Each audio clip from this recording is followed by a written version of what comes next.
Good morning dear students आज हम पढ़ेंगे समझेंगे रेड क्रॉस सोसाइटी के बारे में। तो उसके बारे में मैं आपको कुछ इम्पोर्टेंट 10 पॉइंट्स बताती हूँ कि जो ये रेड क्रॉस सोसाइटी है इसका जन्म हुआ था एक इंसान था, एक आदमी था हेनरी डुनांट। उसकी सोच से इसका जन्म हुआ था। उसकी सोच से कैसे जन्म हुआ था? उसने जंग में देखा कि भाई जो लोग हैं वो बुरी तरह से घायल हो गए होते हैं, खूनी खून पैदा होता है, कोई हेल्प नहीं करता, उनकी फिर ऐसे ही मर जाते हैं जंग के दौरान। तो उसको ये बड़ा फील हुआ अंदर से। तो उसने अपने खुद और अपने गांव के कुछ लोग लाए, वॉलंटियर्स लाए, और उन्होंने इन सब की मदद की। उन्होंने ये नहीं देखा कि ये उसके देश के सोल्जर्स हैं, उसके देश के सिपाही हैं या दुश्मन देश के सिपाही हैं। उसने इस सब पे ध्यान नहीं दिया। सब सिपाहियों की उसने मदद की। उनको मेडिकल फैसिलिटी, जो उनको ज़रूरी दवाइयाँ, ज़ख्म पे जो दवाई लगानी थी या खाने की दवाई थी, मरहम पट्टी करनी थी, जो कुछ भी उनको ज़रूरी उस टाइम उन ज़ख्मी सोल्जर्स के लिए करना था, वो उसने और उन लोगों ने अपने साथियों के साथ उसने वो सब किया। तो इस बात पे इस सोच से उसने एक किताब लिखी।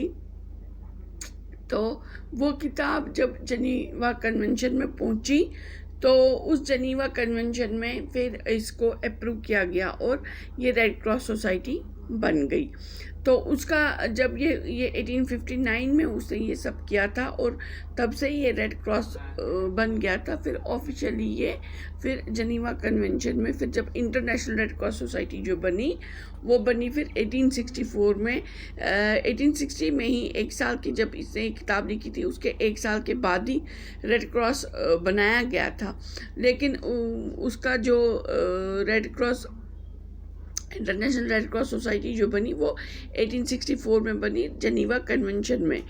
जो जनीवा कन्वेंशन हुआ था वहाँ पर कॉन्फ्रेंस वगैरह हुई थी, तो इसके बारे में बात हुई थी। तो फिर इन्होंने ये चीज़ सबके लिए, सब कंट्रीज़ के लिए इंटरनेशनली, मतलब सारी दुनिया, पूरी दुनिया के लिए इन्होंने कर दिया कि जो रेड क्रॉस सोसाइटी है वहाँ के वॉलंटियर्स जो होंगे वो तब तो मेन मोटिव यही था कि जंग के दौरान जो लोग ज़ख्मी, जो सिपाही या लोग भी सिपाही लोग जो भी ज़ख्मी होते हैं तो उनको मेडिकल फैसिलिटी ज़रूरत होती है, उनको ज़ख्मों को ठीक करने के लिए, उनको ठीक करने के लिए।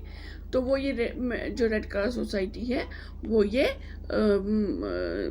हेल्प करेगी और वो ये नहीं देखेगी कि ये हमारे देश का है या दुश्मन देश का है।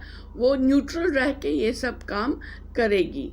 ठीक है। उसके बाद फिर इंडियन रेड क्रॉस को जब जन्म हुआ, वो जब फॉर्म हुई इंडियन रेड क्रॉस सोसाइटी, तो वो 1920 में फॉर्म हुई। तो इसका जो ये जो इंडियन रेड क्रॉस सोसाइटी है वो एक वॉलंटरी ऑर्गेनाइजेशन है, नॉन गवर्नमेंट ऑर्गेनाइजेशन है। ये गवर्नमेंट की ऑर्गेनाइजेशन नहीं है, नॉन गवर्नमेंट है, एनजीओ है। और इसमें लोग जो है अपनी मर्जी से काम करते हैं, इंसानियत के लिए काम करते हैं, ताकि वो जो इंसानी जान और उनकी सेहत और उनकी जान की हिफाजत कर सके, उनको बहुत सारी बीमारियों से और बहुत सारी चीज़ों से बचा सके। इंडिया में इसकी 1100 ब्रांचें हैं, पूरी इंडिया में फैल चुकी हैं इसकी ब्रांचें। 1100 ब्रांचें, 1100 ब्रांच है। और ये जो है ये काम करती है कि जो ज़्यादातर जो गरीब लोग होते हैं या जो मतलब जो ट्राइबल लोग होते हैं, जो क्या कहते हैं उनको, ट्राइबल लोगों को, जो कि आदिवासी लोग होते हैं, तो उन आदिवासियों के जो मेडिकल फैसिलिटीज़ जिनको नहीं मिल पाती, जहाँ मेडिकल फैसिलिटीज़ नहीं होती है, नहीं पहुंच पाती है या वो नहीं जाते, तो ये रेड क्रॉस सोसाइटी वहाँ जाती है, उनको मेडिकल फैसिलिटी पहुंचाती है, दवाइयाँ देती है, ज़रूरी चीज़ें देती है, ज़रूरी दवाइयाँ देती है, चेकअप्स करती है वहाँ के लोगों का, बच्चों का, और जच्चा बच्चा जो माँ और बच्चा होता है उनका भी ध्यान रखती है, उनका भी ख्याल करती है, उनको भी देख रेख उनकी करती है। तो ऐसे ऐसे काम ये यहाँ पर करती है। जब किसी टाइम कोई इमरजेंसी होती है, इमरजेंसी ज़्यादातर जैसे एक्सीडेंट्स वगैरह होते हैं या कुदरती आपदा आती है, जैसे कि कोई बीमारी का पूरी, जैसे कि इस टाइम एक कुदरती आपदा बीमारी आई है कोरोना, तो इस टाइम पे रेड क्रॉस सोसाइटी का बहुत अहम रोल है लोगों की मदद करने में। ठीक है, वो लोगों की मदद करती है। या भूचाल आता है, बहुत ज़बरदस्त भूचाल होता है जहाँ पर जानो माल का नुकसान होता है, या फ्लड्स आते हैं, सैलाब आते हैं, या सूखा पड़ता है, ऐसी जैसी जो कुदरती आपदाएं होती हैं, यहाँ पर रेड क्रॉस सोसाइटी मदद करती है। और इनके जो वॉलंटियर्स होते हैं, इनके जो खुद मर्जी से जो लोग इनके साथ काम करते हैं, तो वो ब्लड डोनेशन कैंप्स भी ऑर्गेनाइज करते हैं, जहाँ पर वो कैंप एक ऑर्गेनाइज करते हैं, बनाते हैं, वहाँ पर इनके वॉलंटियर या उसके अलावा कोई भी जो भी वहाँ पर जा सकता है ब्लड देने के लिए, तो ब्लड डोनेट करके आ जाते हैं, फिर ये संभाल के रखते हैं उस ब्लड को। जब कभी किसी का एक्सीडेंट हो जाता है या कोई बीमार हो जाता है या किसी का ऑपरेशन होता है, तो ब्लड लॉस होता है, तो उस टाइम पे ये जब कहीं पर भी ब्लड बैंक्स में भी ब्लड नहीं मिलता है, तो उस टाइम पे फिर ये ब्लड भी प्रोवाइड करते हैं। या ये ब्लड डोनेशन कैंप ये ज़्यादातर ये इमरजेंसीज़ के लिए रखते हैं, जैसे एक्सीडेंट वगैरह, जैसे ट्रेन का एक्सीडेंट, कहीं बस का एक्सीडेंट हो जाए, या ऐसा कुछ अर्थक्वेक से बिल्डिंग्स वगैरह गिरती है, उस टाइम ज़ख्मी हो जाते हैं लोग, तो उस टाइम ब्लड की ज़रूरत पड़ती है, तो उस टाइम के लिए ये ब्लड रखते हैं। ये मेडिकल फैसिलिटीज़ भी दे देते हैं उस टाइम पे, इमरजेंसी के टाइम पे दवाइयाँ वगैरह होती हैं या बाकी चीज़ें होती हैं, उस टाइम पे ये इमरजेंसीज़ के टाइम पे वो भी ये देती हैं। और सबसे बड़ी बात है कि ये इंसान, मतलब बहुत सारे लोग आते हैं वो काम करें, तो मैन पावर बढ़ता है। तो जब आपने खुद भी देखा होगा, जब घर में खुदा ना खास्ता कोई बीमार होता है, तो अगर घर में कोई एक आदमी हो, उसके साथ कोई बीमार हो, तो वो एक आदमी क्या क्या करे, तो घर में उस टाइम पे फिर रिश्तेदार आते हैं हेल्प करने के लिए। कोई अस्पताल जाता है, कोई घर में मदद करता है, कोई पेशेंट के साथ रहता है, तो ये हो गया कि ये मैन पावर बढ़ता है। ठीक है, कि खिदमत करने के लिए आते हैं, हेल्प करने के लिए आते हैं, हमारे रिश्तेदार आते हैं, हमारे बहन भाई आते हैं हेल्प करने के लिए।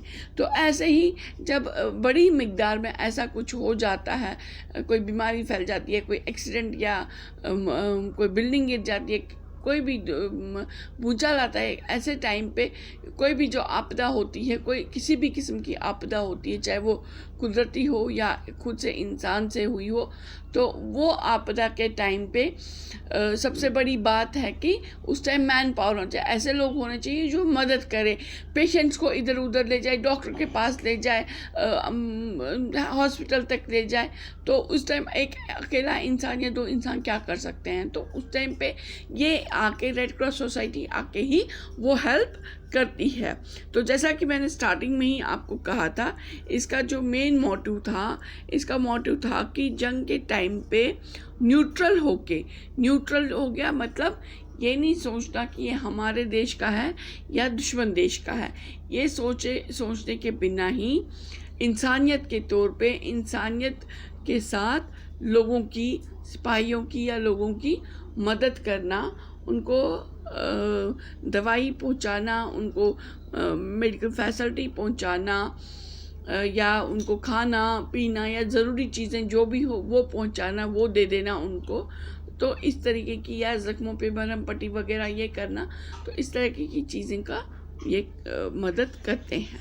तो ये हो गई रेड क्रॉस सोसाइटी कि जो हमारे कल लेसन में भी थी, जो हमने कल पढ़ा था, तो उसमें भी आप अगर देखेंगे उसमें भी यही दिखा है कि ये भाई हेल्थ स्टैंडर्ड जो हमारी सेहत के पैमाने हैं उनको सही दुरुस्त करती है, उनको बढ़ाती है, हमारी सेहत को अच्छा करने में हेल्प करती है और लोगों को कई बीमारियों से बचाती है। अब कैसे बचाती है लोगों को कई बीमारियों से, कि भाई उधर जाती है, अलग अलग गाँव में लोगों के पास पहुंचती है, उनसे बात करती है, उनको बताती है बीमारियों के बारे में, फिर कैसे साफ़ सफाई, क्या दवाई करें इस्तेमाल, कैसे साफ़ सफाई रखें, उस टाइम में क्या क्या परहेज़ करना है, क्या क्या ज़रूरी कदम उठाने हैं, इस सब के बारे में हमें बताती है। और जब नेचुरल क्लाइमिटी, जो मैंने आपसे कहा अभी कि कुदरती आपदा या इमरजेंसी होती है, उस टाइम पे ये मदद करती है। और बच्चे की और माँ की देख रेख में भी, उनके सेहत की देख रेख में भी ये मदद करती है, वो फैसिलिटी भी ये देती है। After an accident, sometimes the victim lose a lot of blood. The victim may require blood immediately. तो अब क्या, from where can we get the blood? Ask समी ने पूछा कि इमरजेंसी में जब कई बार एक्सीडेंट होता है या कोई बीमार होता है, उस टाइम पे ब्लड की ज़रूरत पड़ती है, तो हम कहाँ से वो ब्लड प्रोवाइड, हमें कहाँ से होता है, हमें कहाँ से वो ब्लड मिलता है। तो डॉक्टर ने उसे कहा कि आपने एक बहुत अच्छा सवाल पूछा, तो हर किसी को ये बात पता होनी चाहिए, क्योंकि ये इम्पॉर्टेंट बात है, तो ये हर किसी को पता होनी चाहिए। तो ब्लड जो है वो ब्लड बैंक से ही हमें मिल जाता है। जो भी बड़े अस्पताल होते हैं, तो इमरजेंसी के टाइम पे, जैसे कि एक्सीडेंट होता है या बड़ा ऑपरेशन होता है या कोई तो बहुत सीरियस बीमारी होती है, जिस टाइम पे हमें ब्लड की ज़रूरत पड़ती है, तो उस टाइम हम ब्लड बैंक पे जाकर ब्लड ले सकते हैं। तो अब अब समी ने फिर से पूछा, लेकिन ब्लड बैंक में ब्लड आता कहाँ से है? तो डॉक्टर ने जवाब दिया कि जो बहुत सारे लोग हैं या वॉलंटियर्स होते हैं, वो अपना ब्लड डोनेट करते हैं। जैसे हम देखते होंगे टीवी में भी एडवर्टीजमेंट्स आते रहते हैं कि रक्तदान कीजिए, अपना खून का दान कीजिए, ये बहुत ज़रूरी है, ये इंसानियत के नाते बहुत अच्छा काम है, ये इंसानियत का काम है, ये खून दे देना, खून का डोनेशन करना। तो ये तो वैसे भी टीवी पे भी आता है और ये हम सबको भी पता होता है, हम घर में भी बात करते हैं, बड़े भी समझाते हैं कि भाई खून का दान करना चाहिए। आपने कई बार बड़ों को सुना होगा या देखा होगा, आपने कई बार सुना होगा अपने मोहल्ले में या अपने गांव में कि भाई फलाना बीमार हो गया, उसको खून की ज़रूरत पड़ गई, तो फिर उसे, अरे वो फयाज गया था, इमरान गया था, रिहाना गई थी, तो वो खून देकर उसने उस शफ़ी अंकल को खून दे दिया, तो उसे उसकी जान बच गई। ये हम आमतौर पे ये बातें सुनते रहते हैं, बड़े बातें करते रहते हैं। तो ये क्या होता है, हॉस्पिटल जाके खून दे देते हैं, या कई ऐसे भी होते हैं, ऐसे ये भी होते हैं, वॉलंटियर्स होते हैं, ऐसे लोग होते हैं जो कि इंसानियत के तौर पे खून का डोनेशन भी करते हैं, वो ब्लड बैंक में जमा होता है।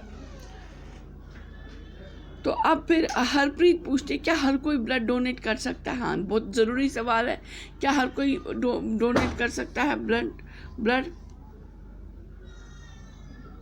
अब यहाँ पर आपको एक इम्पॉर्टेंट बात कही है ब्लड बैंक में, कि the blood bank is a place, blood bank वो जगह है जहाँ पर blood of all the different group is stored and made available when required. जो कि आपको पता है ब्लड के अलग अलग ग्रुप होते हैं, सुना भी होगा आपने कि इसको ए पॉजिटिव की ब्लड की ज़रूरत है, ए नेगेटिव, तो ये अलग एक ही बड़ी क्लासों में आप पढ़ोगे ब्लड की ग्रुपिंग। लेकिन आपको पता होना चाहिए कि जो खून है उसके अलग अलग ग्रुप होते हैं, A positive, A negative, B positive, B negative, A B positive, A B negative, O positive और ओ नेगेटिव। तो ठीक है, ये ब्लड के ग्रुप्स हैं कि जो अलग अलग लोगों में अलग अलग ब्लड ग्रुप्स होते हैं। ठीक है, आप में भी, मतलब जब आपका जन्म हुआ होगा तब डॉक्टर ने पता किया होगा आपका ब्लड ग्रुप कौन सा है और आपके मम्मी पापा को बताया होगा। तो आपको अपने मम्मी पापा से पूछना चाहिए, क्योंकि अपना ब्लड ग्रुप पता होना चाहिए। तो क्योंकि जब ब्लड देना होता है उस टाइम पे इस बात की जानकारी ज़रूर होनी चाहिए कि भाई किसी पेशेंट को जब ब्लड लगता है कि उसके कौन सा ग्रुप का ब्लड देना होता है उसको। अगर उसका ए पॉजिटिव होगा, हम बी पॉजिटिव ब्लड देंगे तो वो उसके लिए ठीक नहीं है, उससे उसकी डेथ भी हो सकती है। तो जो ब्लड ग्रुप उसका होगा उसको उसी ग्रुप का ब्लड होना चाहिए, ठीक है। अब इसमें एक और चीज़ आती है। चलिए, कल मैं आपको, वीडियो लंबा हो रहा है, यहाँ तक आज हमने ब्लड के बारे में पढ़ा, तो मैं नेक्स्ट वीडियो में आपको ब्लड ग्रुप्स के बारे में कुछ और बताती हूँ कि कैसे खून दिया जाता है और कैसे पेशेंट तक वो पहुँचता है, किस तरीके से ग्रुप के हिसाब से पेशेंट को मिलता है। तो उसके बाद फिर हम आगे ये डिस्कस करेंगे और, ठीक है। तो तब तक के लिए stay home, stay safe, okay, bye.